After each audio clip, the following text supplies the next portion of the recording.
On the evening of Tuesday, April 8th, the clock was ticking down. A deadline for Iran loomed. Issuing his demands on Monday, US President Donald Trump ordered Iran to open the Strait of Hormuz to shipping. Failure would result in the targeting of bridges and power plants. They have till tomorrow. Now we'll see what happens. I can tell you they're negotiating, we think, in good faith.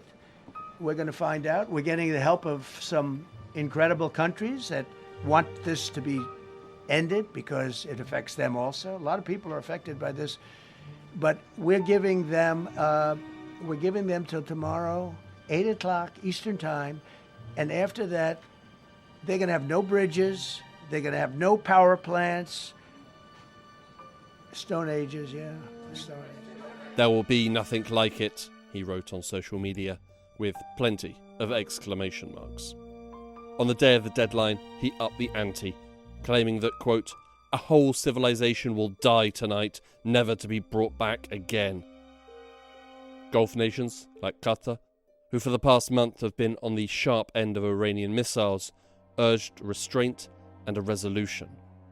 A spokesman for Qatar's foreign ministry spoke to reporters on April 7th. We were trying to defuse the escalation in the region since 2023. We have been warning since 2023 that escalation left unchecked will get us into a situation where it cannot be controlled. And we are very close to that point. And this is why we have been urging all parties to find a resolution out of this, to find a way of ending this war before it spirals out of control. As the clock continued to count down, US Vice President J.D. Vance, speaking at an event in Hungary, tried to strike a more diplomatic tone than his boss. The president has set a deadline for about 12 hours from now in the United States. We're going to find out, but there's going to be a lot of negotiation between now and then, and I'm hopeful that it gets to a good resolution. The deadline got closer. 6 hours, 4 hours, 2 hours.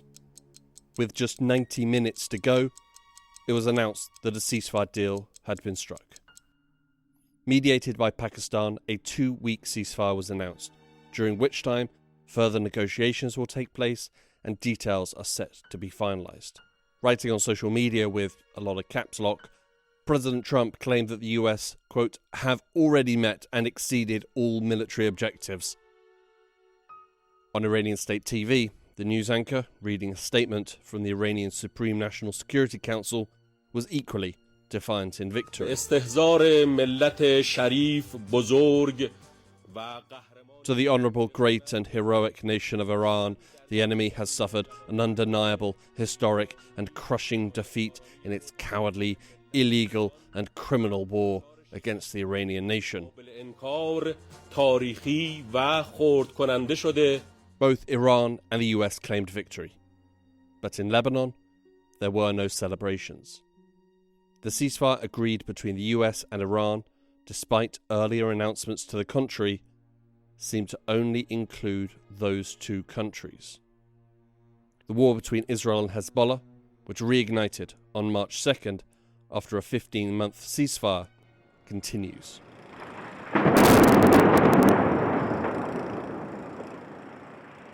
As many countries in the region stepped away from the brink, Lebanon was thrust further into the fire. On Wednesday, April 8th, Israel claimed to have hit 100 targets in Lebanon in just 10 minutes. At least 254 were killed on Wednesday alone. This week, what does Israel want in Lebanon? Can Hezbollah be disarmed? And what can the Lebanese government do to bring peace and stability to its lands? My name is Hugo Goodridge, and you're listening to The New Arab Voice.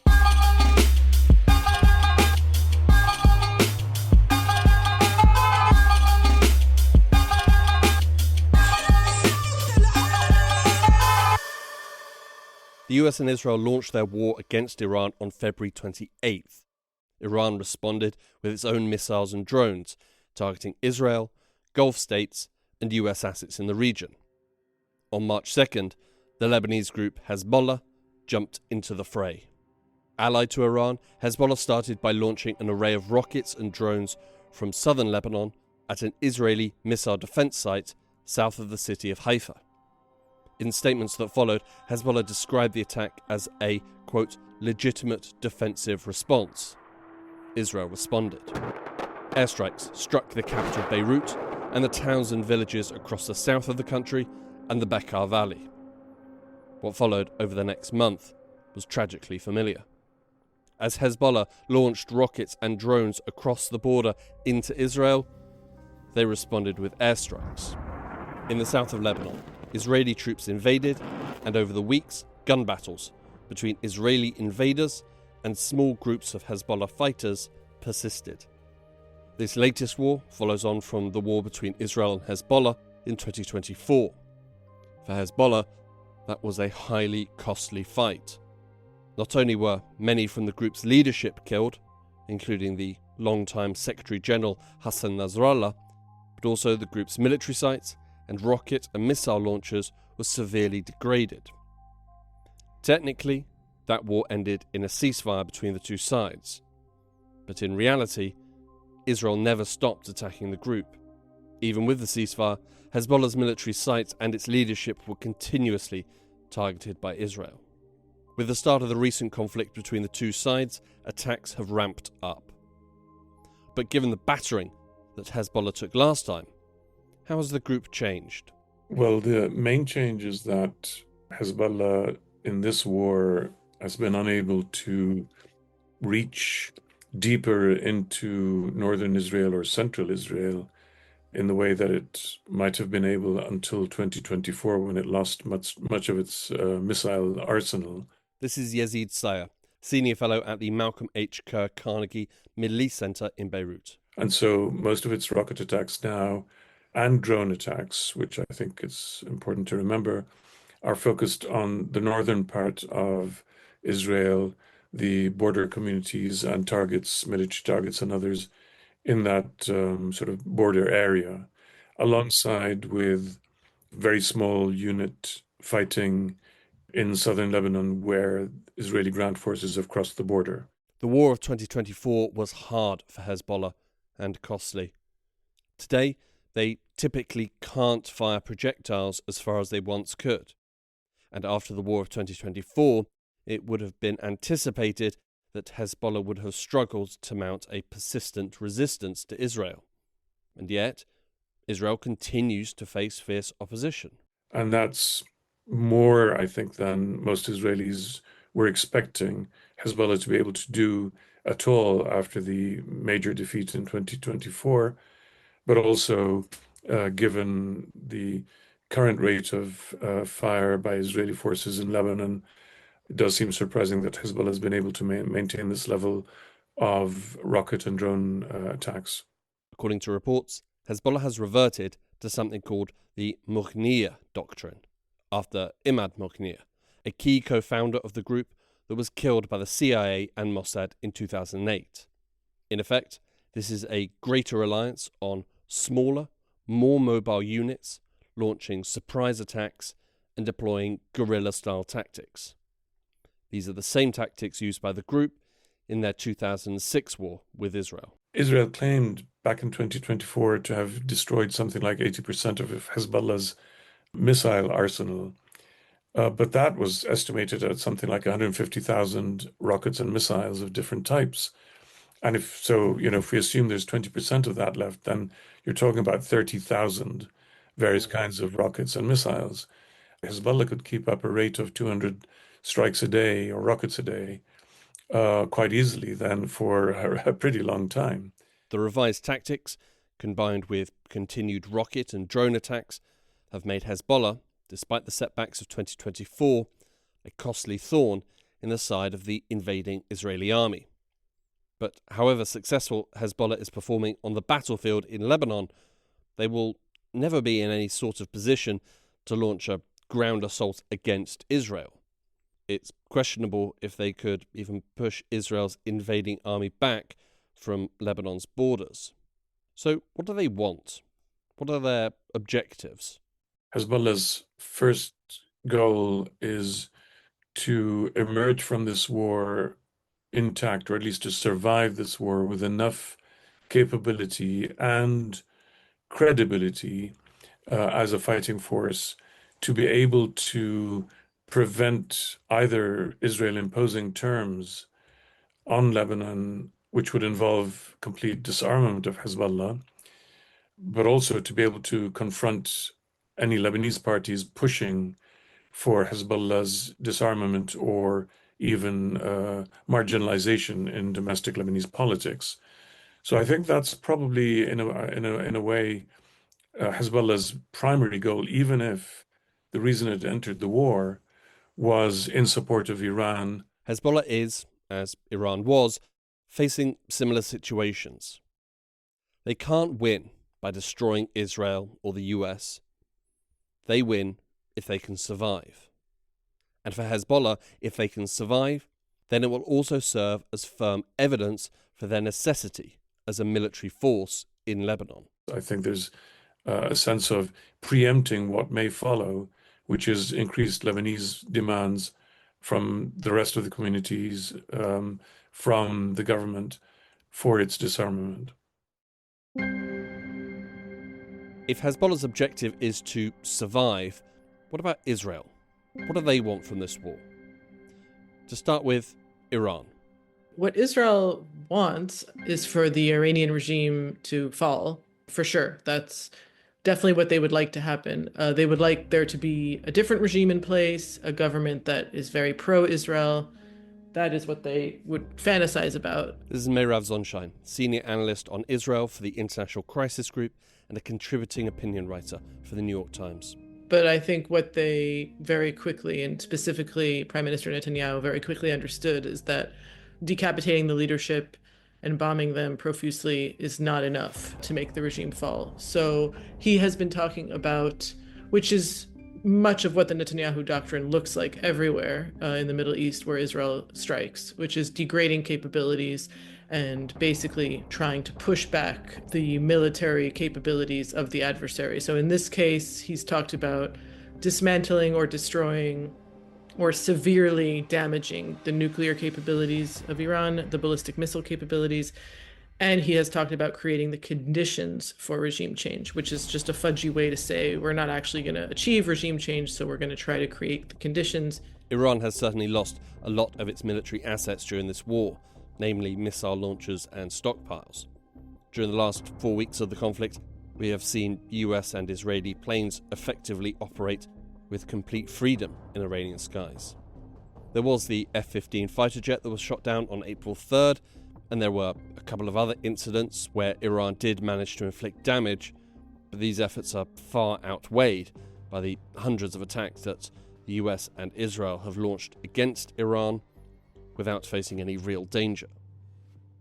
We are still in the very early days of the ceasefire agreement, and over the next 2 weeks, more will be revealed.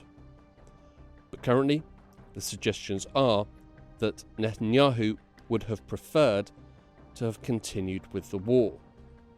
Israel's objectives are similar when it comes to Hezbollah in Lebanon. Since the November 2024 ceasefire, Israel has unilaterally basically been operating in the skies of Lebanon, taking out weapons depots, taking out leaders, basically a one-sided ceasefire where Israel fires to degrade capabilities, to prevent the buildup. But then in recent months, and specifically, I guess, after the June 2025 12-day war, they noticed a pattern of some kind of rehabilitation. So there was talk about a potential operation in Lebanon, a re-energizing of some kind of ground operation in southern Lebanon. But what we had instead was the launch of the war in Iran, and then Hezbollah joined. So now what Israel is doing is again, degrading capabilities. Degrading capabilities isn't nothing for Israel. They are certainly happy to degrade, but ultimately they would want something more permanent. In this case, I think realistically, while they would love and would like and want to disarm Hezbollah, what realistically they're able to do right now, especially when they're overstretched in Iran and elsewhere, is to degrade the capabilities as much as possible. And what they have been doing is creating a deeper buffer zone in South Lebanon. So since 2024, they took up about 5 different points along the border between Israel and Lebanon, and they've kept those areas clear of Lebanese citizens, and now they're deepening that buffer zone further. with the argument that they are able to protect Israelis in northern Israel from anti-tank missile fire, which is anywhere between, I guess, like 5 and 8 kilometers worth of land in terms of how far those missiles can go. That doesn't protect, obviously, from farther ranged rockets, but that is what they're trying to do to provide a certain sense of security for the residents who live very close to the border. The war against Iran has been marked by confusing aims on the part of the US and Israel, saying they want one thing, then changing their minds, then saying that they had already actually achieved the first objective, but also saying that the job needs completing. The same has been true with Israel in Lebanon. In the last few days, there's been kind of a back and forth in the media here, also being framed as the IDF saying, look, we're not going to be able to disarm Hezbollah by force. It's just not something that's going to happen. And the defense minister and some of the political echelons saying, no, that is the goal. So I think in some ways, in the similar way that the goals in the war in Iran have kind of been moderated a bit from regime change to something a little less than that here as well. It's kind of a reality check that it's not like Israel can just bomb Hezbollah for a few weeks and suddenly it's going to disarm. Yazid Sayar again. Israel is seeking to do something it cannot achieve through its own force of arms without occupying the whole of Lebanon and sort of changing Lebanese demographics and politics in the manner, let's say, that the United States did in Iraq after its invasion in 2003, where it re-engineered the entire political system. Israel, I don't think, is going to invest in Lebanon in that way. Israel cannot disarm Hezbollah from the sky, no more than the US and Israel could implement regime change in Iran from the sky. They do have an ally of sorts in the struggle to disarm Hezbollah, the Lebanese government. Following the war of 2024, the Lebanese government put in a plan to disarm the group. See previous episodes of the New Arab Voice podcast. But when Hezbollah launched its rockets on March 2nd, once again ensuring that Lebanese lands and homes would be bombed by Israel, the government, led by President Joseph Aoun and Prime Minister Nawaf Salam, took more drastic steps. Speaking at a press conference on March 2nd, the Prime Minister said, تعلن دولة لبنانية رفضها المطلق. The Lebanese state declares its absolute rejection, leaving no room for any ambiguity or interpretation of any military or security actions launched from the Lebanese territory outside the framework of its legitimate institutions. It affirms that the decision of war and peace is exclusively in its hands, which necessitates the immediate prohibition of all Hezbollah's security and military activity as being outside the law, and obliging it to hand over its weapons to the Lebanese state. وإلزامه بتسليم سلاحه إلى الدولة اللبنانية. The move to outlaw Hezbollah's armed wing was highly significant, although the question of implementation hangs heavy over the decision. Both Israel and Lebanon want Hezbollah disarmed. The Lebanese state are happy for the group to continue its political efforts, but not its military efforts. Israel would probably like to see political efforts end, but details, they can agree on at least one thing. Does this mean that the Lebanese government and Israel can negotiate between themselves to put an end to Hezbollah's military wing and also the endless Israeli airstrikes? Well, we know that the Lebanese government offered direct talks with Israel in order to reach permanent security arrangements. And this is what President Joseph Aoun, in fact, proposed. I haven't been following too carefully because I don't think this effort is going to lead anywhere. The Israelis do not appear to have responded or either at all or with any seriousness. The US-led truce committee that was supposed to oversee and implement the ceasefire agreed in November 2024 is, of course, a channel of communication that exists. The US administration itself relays messages, but it's not clear to me that the Israelis are in any way committed to this process, because right now they don't want the war to stop, either because they haven't achieved the goals they really want and are therefore simply trying to prolong the conflict. The Israeli government does not want to talk. In fact, with the current far-right makeup of the government, they would prefer to undo some of the work that has taken place in the past. Not only that, there's been no meaningful outcome of any talks, if any have actually taken place.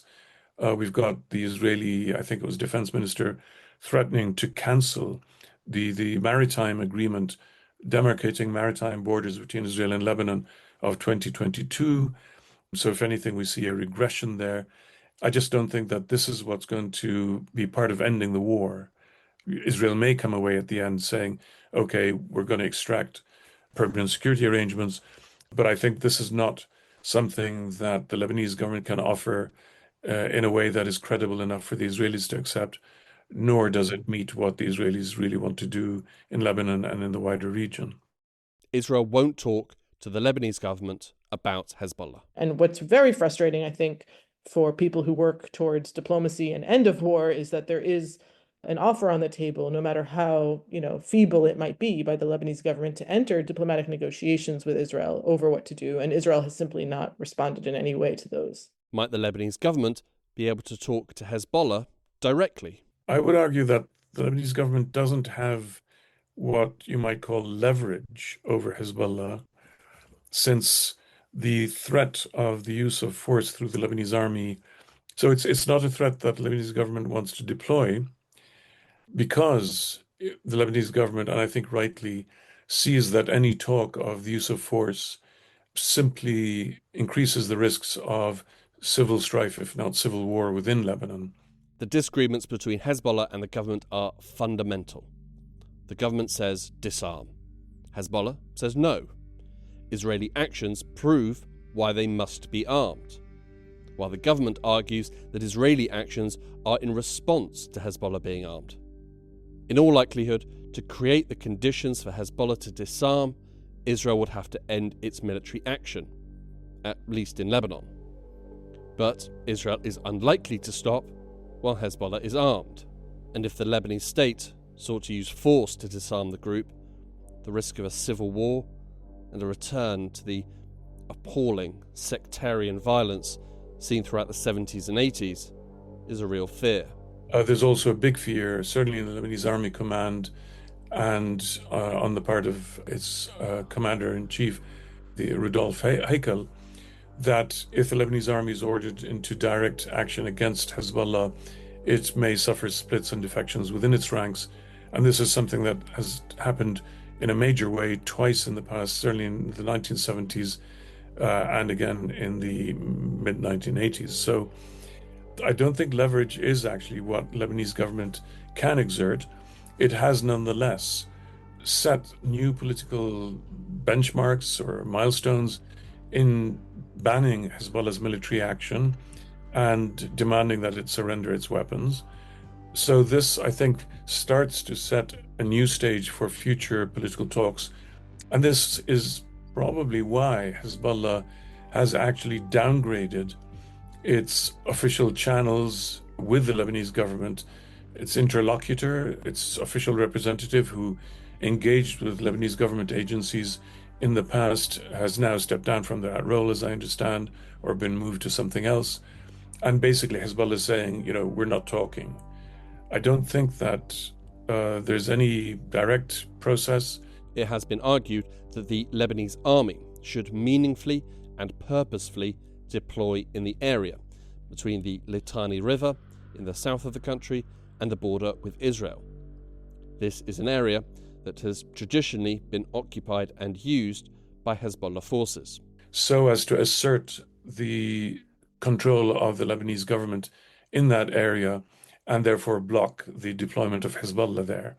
And in that sense, there's a certain indirect leverage, if you like, that the Lebanese government could exercise, which doesn't involve direct confrontation with Hezbollah, but that nonetheless deploys the Lebanese army in ways that both demonstrate the Lebanese government's seriousness to Israel, to the United States, to outside parties, but also demonstrates these intentions domestically. This is a possibility. As much as the Lebanese army is highly reticent to engage with force against Hezbollah, so too Hezbollah would also likely be unwilling to engage directly in force against the Lebanese army, particularly since this would require them rediverting military assets away from its fight with Israel. It's a possible solution, although it's not without risk. Fundamentally, something needs to happen, because the cycle of violence that is inflicted upon Lebanon and the Lebanese people cannot continue. This war, the massive dislocation of something like 1 million people, maybe more, the Israeli military speaking of 1.6 million displaced. The economic costs, the impact on economic production are immeasurable. Now, the problem the Lebanese government really faces, the worst problem, is it's pretty much bankrupt and its financial means are extremely limited. And so dealing with the refugee problem over a longer period of time is going to make it very hard for Lebanese government to cope, let alone thinking about getting them back to homes that have been demolished systematically by the Israeli army in South Lebanon, or to, the big chunks of the southern suburbs that have now been brought to the ground as well. So the whole task of reconstruction, let alone of reactivating the economy, that is something that Lebanon simply does not have the funds for. And the really worrying thing here is that it's very likely that Arab states, which might in the past have helped out, although for the last number of years there's been less and less willingness in the Arab Gulf in particular to support the Lebanese government in the wake of wars with Israel. Nonetheless, even had they been willing to do so, all the Arab Gulf countries now are going to have a massive economic cost to bear, whether of repairing damage or the loss of facilities such as the Qatari gas field, which is going to take, in some sections, 3 to 5 years to bring back to service. So the Gulf states, in all fairness, are in a position where for the first time, they've got their own massive war bill, and that's without firing a shot. So it's not clear who exactly is going to help Lebanon. Europe is unlikely to, not only because it's helping Ukraine in the war with Russia, but also because the entire world is suffering the economic fallout and the financial fallout of this current ongoing war in the Gulf. Within Lebanon, there is plenty of anger at Hezbollah. They see Hezbollah as dragging the country into a war they didn't ask for and can ill afford. There is also a fair constituency that still supports Hezbollah, and that support often increases when they take the fight to Israel. What about in Israel? Netanyahu has been leading the country from one war to another since the October 7th attacks. Are they not tired? The public opinion in Israel, despite not being happy with Netanyahu, is very much in favor of this war. There's even, I think, greater percentage in polls of support for the war in Lebanon than the war in Iran. And the war in Iran has a lot of popularity, but it's been waning as the weeks go by. A poll conducted by Tel Aviv University's Institute for National Security Studies showed that 9 in 10 Israeli Jews support the war, with just over half, 54%, supporting the idea that Israel should go further and, quote, continue until the overthrow of the Ayatollah. Polls like this are not gospel truth and shouldn't be taken as such, but they can give a flavour of a feeling. And the feeling is positive. As the war has progressed, another idea has arisen.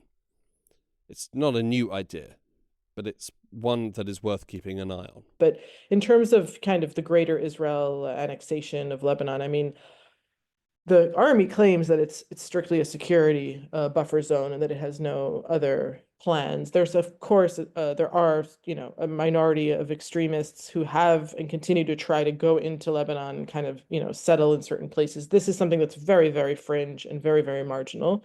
But it's important to remember that when Israel, I mean, it's a completely different scenario, but when Israel took over the West Bank and Gaza in 1967, it was also considered for security reasons, and we're still there. So these things have a tendency of getting prolonged, especially, the areas in the immediate border with southern Lebanon. I don't see Israel withdrawing anytime soon if there's no movement on Hezbollah disarmament. But the politicians like Bezalel Smotrich, who is a settler and the finance minister, and who's basically the de facto governor of the West Bank, he has made these statements about taking parts of Lebanon and annexing them. I think it's bluster. I don't think there's any plan to do that. But I think that the longer that you stay in a protracted conflict and you keep troops on the ground, the longer the idea of staying there becomes normalized. And so that's the fear, I think. An annexation of southern Lebanon would be extreme and is currently only being promoted by extremists. The idea of annexing the West Bank or Gaza is far more mainstream in Israeli politics and is not something that they have currently achieved. What we are probably going to see is the Israeli military probing on the fringes of South Lebanon, going in and out of some locations, holding on to a few right along the border. It's certainly got the ground forces massing near the border so as to be ready to cross over, but the Israeli ground forces are themselves exhausted and tired. We may find instead that Israel doesn't physically occupy the rest of South Lebanon, but maintains a heavy role of drones, remote observation from hilltops, and artillery strikes and drone strikes and the occasional airstrike to maintain a sort of free fire zone. This won't be all that easy since a lot of Lebanese civilians have refused to leave, and this may also, in months to come, become something that Israel pays a diplomatic price for, in Europe at least, if nowhere else. Again, this whole South Lebanon thing, I think that the more dramatic statements by the Israelis again might not be what we end up seeing on the ground. As we said, we are in the opening days of this ceasefire. There are a number of ways it can still collapse. Iran has said that ships traversing the Strait of Hormuz will still require the permission of Tehran. Iran has also said that attacks in Lebanon must stop. President Trump may feel slighted by Iranian comments and return to war. It could all yet change. But the war will end. One way or another. All wars do. When that happens, Israel will be living in a region which it dragged into a war which saw many countries who did not ask for a war being bombed. Clearly, this war has exposed both the dangers of being aligned with the US and Israel, because I think in the beginning of the war and still, some of the Gulf countries are getting a lot more of the fire than Israel is, and they're a lot more, their proximity, they're much closer to Iran. They have a lot of assets, but whether it's energy assets or American bases, Kuwait has been hit very hard because of American assets there. And so they've suffered a great deal. But so on the one hand, they're obviously very upset. And I think they don't rely on Trump or Israel as reliable, credible kind of, negotiators in any kind of end game right now. So that's disappointing for them. At the same time, they understand Iran's power. And, Netanyahu, in some ways, was very smart about it when he understood that, he could get Trump to launch this war with him together. He probably understood that much of the brunt was going to be borne by the Gulf countries and not necessarily by Israel. Not to say that Israel isn't, suffering, and despite the fact that the casualty count is quite low. I mean, Israel is basically paralyzed for the last month. Kids are not in school. People don't sleep. I mean, there's a lot. It's a war of attrition. But the Gulf countries really are the ones losing a lot more, I think, from this war. And so maybe Netanyahu took that into account when he expanded the boundaries of this war. So in some ways, that was a smart move. Whether or not that will actually, like he claims, bring new alliances after this war, whether Gulf countries will say, oh, wow, Iran really is the bad guy, and it's really great that we sided with the US and Israel, has yet to be seen. And I'm very, very doubtful of that. Obviously, not all Gulf countries are alike. The relationship between Israel and Saudi Arabia is very different to that of their relationship with the UAE, who signed up to the Abraham Accords. The Gulf countries are in a very complicated and difficult position. And obviously, there's also differences between Oman and Qatar and the UAE and Saudi. They have different, there's nuances in their positions. But I think the real test will be what happens once this war is over, or at least, subsides to some extent, and then to see where the Israel relationship with the Gulf stands. And I'm not sure that, what Netanyahu is selling is what they're going to be buying. And it's not just Israel's relationship with Gulf nations that will need attention. There is a strong belief in the US that they were dragged into this war by Israel. The war didn't exactly go to plan, and now Americans are paying more for their everyday goods. It's not unfair for them to ask, what did we get out of all of this? Public opinion in America was waning before this war because of what's considered the genocide in Gaza. And so, for the first time, young Americans, I think, identify more with Palestinians and with Israel. I mean, these polls obviously are a bit problematic, and you can support, Palestinian lives and not be anti-Israel. I mean, all that is of course true. But the point is, American public opinion has already shifted on the Israel issue over the last few years anyway. But now with this, it's shifted even more. And that's going to have certain repercussions, I think, in the future. But if you ask me about the U.S.-Israel relationship today, I mean, even when we take into account people like Tucker Carlson, even when we take into account that there's elements in Trump's base, in the MAGA base, who don't want to go to wars in the Middle East, who don't, subscribe to Israel's kind of use of force, I still think that the American foreign policy on Israel, certainly within the Republican Party, but to an extent in the Democratic Party, we're still not going to see a sudden break with Israel.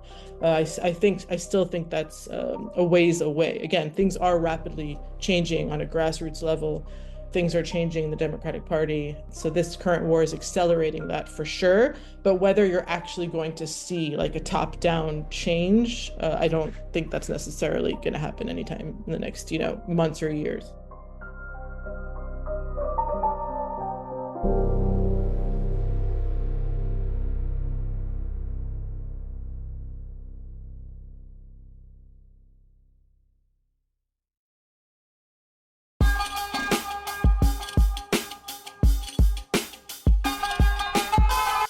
This episode of The New Arab Voice was written and produced by me, Hugo Goodrich. Our theme music was by Omar Al-Fil. The New Arab Voice will be back with a new episode shortly. Don't forget to subscribe to get notified when a new episode drops. You can find the link in the show notes. Until then, you can find all our previous episodes on all major podcast platforms. You can also check out our social media accounts on Instagram and X, both at TNA Podcasts, for additional content. And you can email us, podcast@newarab.com. That's podcast@newarab.com. You can subscribe to the podcast so you never miss an episode, and you can also rate and review, which helps us spread the word. Don't forget to follow The New Arab on Facebook, X, and Instagram for all the latest news, analysis, and opinion from the region.